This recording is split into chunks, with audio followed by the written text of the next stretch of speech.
Hi, welcome to Snakes and Adders. Just a quick video today to go through these chaps, UV lights. The amount of people we get coming in the shop with burnt out, black, knackered bulbs that have been made to run for far too long. The UV degrades in these and they only last a specific amount of time. And most manufacturers will include on the instructions on the tube a date for replacement or a recommended length of life.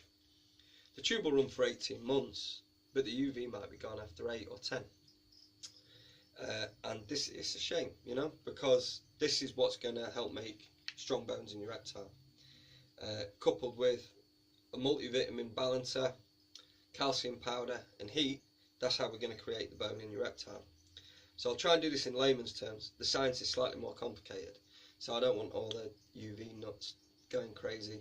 If you want the more detailed information, go to uvguide.co.uk, Francis Bain's site.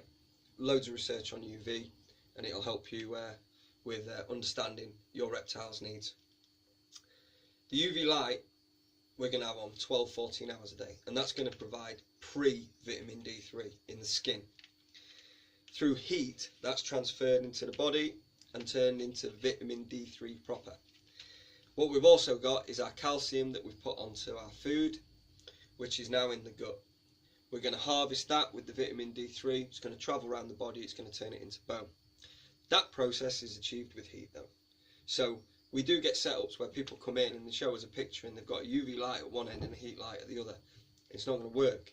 To be able to turn the vitamin D3, pre-vitamin D3 into proper vitamin D3, we need heat, and without it it's not going to work.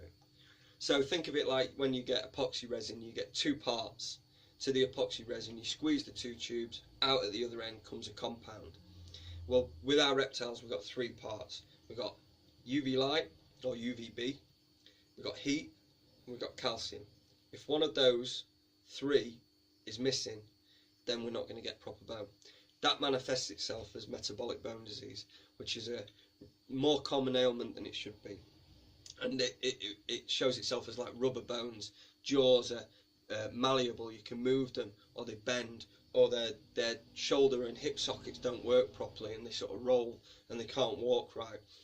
Curvature of the spine leads to all sorts of stuff, and you can only ever halt MBD, you can't reverse it. So it's better to get this right first time round. So check the dates on your UV lights, make sure that they're not running past their recommended dates and get them replaced. And also make sure that you use a recommended manufacturer. Part of the research that Fran Bain's been doing at uvguide.co.uk is looking at some of these Chinese imported bulbs, and they're terrible. So stick to a recognised make. Cheaper is not better when it comes to UV. So I hope that was useful. Cheers.